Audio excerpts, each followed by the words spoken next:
اوہام کی تاریک بستی میں عقلانیت کا روشن چراغ اور دقیانوسی خیالات کے لیے تابناک حقیقت۔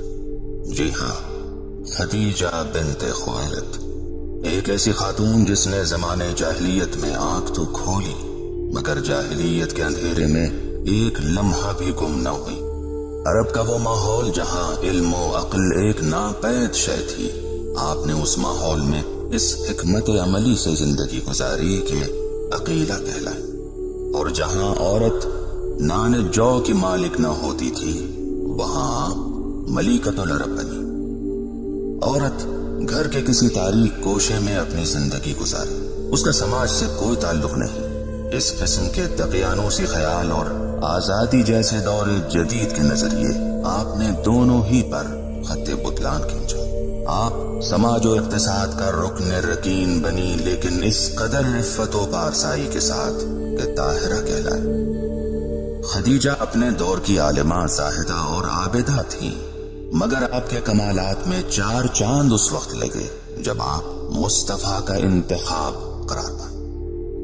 بزرگ علماء لکھتے ہیں کہ حضرت خدیجہ 28 برس کی کماری لڑکی تھیں جب پیغمبر آپ کو بیاہ کر اپنے گھر لائے، اور آپ کے ساتھ آپ کی یتیم بھانجیاں بھی آئیں۔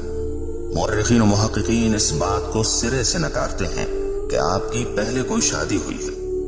ابو القاسم کوفی لکھتے ہیں کہ بزرگان قریش میں سے کوئی ایسا شخص نہ تھا جس نے حضرت خدیجہ سے شادی کا پیغام نہ بھیجا ہو، مگر آپ نے کسی کو اپنا ہمسر اور کفر نہ جانا۔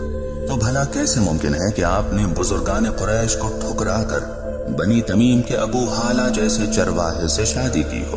جب آپ نے حضور سے شادی کی تو قریش کی عورتوں نے آپ سے قطع تعلق کر لیا اور آپ کو تانے دیے کہ قریش کے بزرگ ہستیوں کو چھوڑ کر ایک یتیم سے شادی کر لی۔